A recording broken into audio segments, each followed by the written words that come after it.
लेकिन इसमें बहुत सारी ट्रेजेडी तो नहीं, बहुत सारी कॉमेडी है। मैं उस वक्त भी बहुत खुश था और आज भी बहुत खुश हूँ कि हाँ अब तो मैं डॉक्टर बन गया। पहला दिन जो एमबीबीएस का है वो नमस्कार दोस्तों, मैं हूं आपका अपना डॉक्टर मुकेश कुमार। आज मैं बताऊंगा कि जब मेरा नीट में सिलेक्शन हुआ और मैं पहली बार मेडिकल कॉलेज गया तो मेरे क्या एक्सपीरियंस हुए, और आज लगभग 25 साल इस मेडिकल फील्ड को देने के बाद मेरा एक्सपीरियंस क्या है। मेरा नाम डॉक्टर मुकेश कुमार हुआ, मैं एमबीबीएस हूँ, एमडी किया एनेस्थीसिया एंड क्रिटिकल केयर में, फिर फेलोशिप किया क्रिटिकल केयर में। लाइन कोर्सेज और देश विदेश की जो ऑनलाइन होती है उससे मैंने ली। अभी मैं as an intensivist ICU specialist practice कर रहा हूँ। पटना में हमारा हॉस्पिटल है, बख्तियारपुर में हॉस्पिटल है और पूरे बिहार में 20 से 25 हॉस्पिटल लाने का अभी प्रोजेक्ट है। अब मैं बताता हूँ अपने एमबीबीएस का जब मैं तैयारी करता था। चूंकि बहुत मिडिल क्लास फैमिली से बिलोंग करता था, हिंदी भाषी क्षेत्र से बिलोंग करता हूँ, पटना बताया ही बिहार से, और बिहार बोर्ड से पढ़ा लिखा। मतलब आप ये सोचो क्लास 6-7 तक मैंने जमीन पर बैठ के पढ़ाई की, और जब क्लास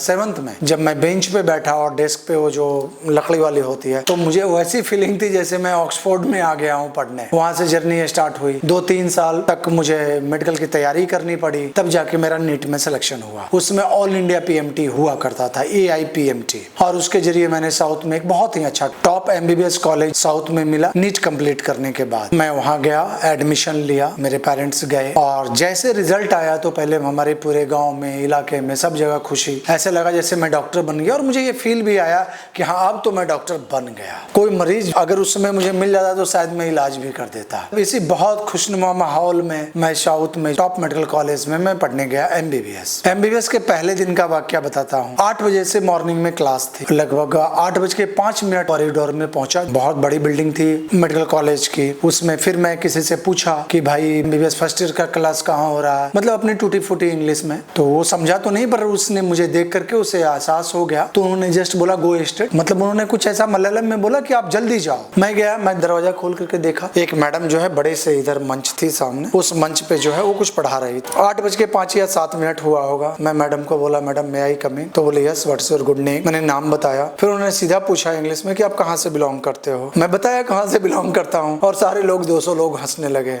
फिर मैं सीढ़ियाँ चढ़ता गया, सबसे पीछे जाके बैठ गया। जितने मेरे बैचमेट थे, मतलब मेरे साथ, वो धगाधग लिखे जा रहे थे। मुझे समझ में ही नहीं आ रहा था कि मैडम बोल क्या रही हैं, तो मैं लिखता गया। वो फिजियोलॉजी की HOD मैडम थी, और फिजियोलॉजी का कोई टॉपिक पढ़ा रही थी, कार्डियक सिस्टम और समथिंग। ऐसे क्लास आगे बढ़ते गए। पहला क्लास खत्म हुआ। दूसरा बायोकेमिस्ट्री की शायद मैडम आई थी या एनाटॉमी की। पूरा बायोकेमिस्ट्री में कुछ क्या पढ़ाया सो मेरे बस की बाहर की बात थी। फिर आए एक सर, वो एनाटॉमी के HOD थे। वो कुछ हड्डी खोपड़ी लेकर के आए थे, और उन्होंने बताया कि इतना बोन होता है। थोड़ी थोड़ी बातें मेरे जहन में जा रही थी कि चलो इतनी हड्डी होती है। क्लास खत्म हुआ, बाहर निकला, मैं अपने जैसे को ढूंढ रहा था। 1-2-3 लोग मिले। मैं उन लोग से पूछा, भाई तुम्हें क्लास समझ में आ रहा था? बोला हाँ, थोड़ा हॉस्टल में जाके पढ़ना पड़ेगा। मैं समझ गया कि भाई साहब आपको कितनी समझ आ रही थी।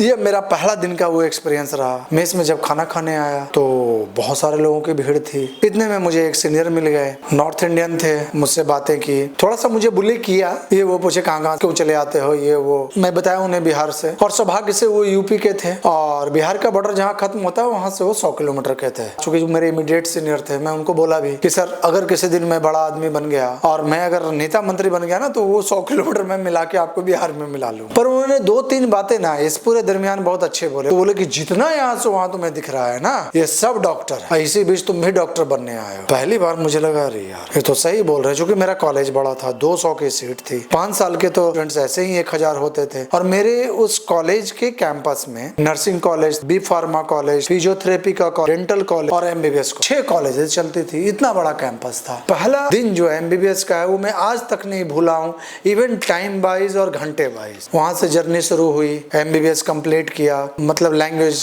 खाना, ये सब के प्रॉब्लम को झेलते हुए। उसके बाद जो MD MS किया। पर आज जब इन चीजों को याद करता हूँ तो कभी कभी लगता है एक साधारण लड़के से एक डॉक्टर बना, जहाँ पहले बिहार बोर्ड में पढ़ करके गया था, धारा प्रवाह, अंग्रेजी और इतने प्रेजेंटेशन, फिर अब तो आप लोगों के सामने वीडियो भी बना रहा हूँ इतना सालों से। तो मतलब एक पूरा जीवन में, एक पूरे पर्सनालिटी में एक बदलाव आता है। ये एक एमबीबीएस की खूबसूरती है, क्योंकि ये जितना देती तो बहुत कुछ है, पर लेती भी उसी हिसाब से है। आपका पूरा जिंदगी का 20-22 साल, मतलब इवन स्वास्थ्य तक में भी बहुत असर पड़ता है। बहुत स्ट्रेसफुल जॉब होता है हमारा। आम जनता का परसेप्शन बढ़ा है क्योंकि उनको ऐसा लगता है कि गूगल में पढ़ के उन्हें सब कुछ आता है। अगर गूगल में पढ़ के सब कुछ उन्हें आता है तो डॉक्टर के पास आना उनका बेकार है। लोग अब डॉक्टर को भगवान नहीं समझते हैं और कभी समझना भी नहीं चाहिए था। वो तो पुराना परसेप्शन था, जब एजुकेशन लेवल हमारे देश में या पूरी दुनिया में कम थी तो लोग डॉक्टर को भगवान समझते थे। अब हम भगवान है नहीं, आप ही की तरह एकदम एक आम इंसान हैं जो कि बहुत तरह के परेशानियों से घिरे हुए हैं। सब सच में आपको जितने स्ट्रेस है, मतलब financial stress, family stress, emotional stress, physical stress, disease का स्ट्रेस, सब हमें है और शायद आपसे ज्यादा ही है। और हमने भी बहुत मेहनत करके या जो कुछ भी जिंदगी में हासिल करते हैं उसको हम अपने मरीज पे ही लगाते हैं। रोज हमारा CME होता है, रोज बड़े बड़े कॉन्फ्रेंस होते हैं, नेशनल लेवल कॉन्फ्रेंस होते हैं, हम वहाँ जाते हैं, नई नई चीजें रोज सीखते हैं। और वो किसके लिए सीखते हैं? आप ही लोगों के लिए सीखते हैं कि भाई हमारे पेशेंट जो है उसको हम कुछ नया, कुछ अच्छा और नई से नई इलाज कर सकें। इसलिए जो है खुश रहिए, प्रसन्न रहिए, स्वस्थ रहिए और जिंदगी जिए। जिंदगी को जीना जरूरी है, काटना नहीं। नमस्कार, धन्यवाद।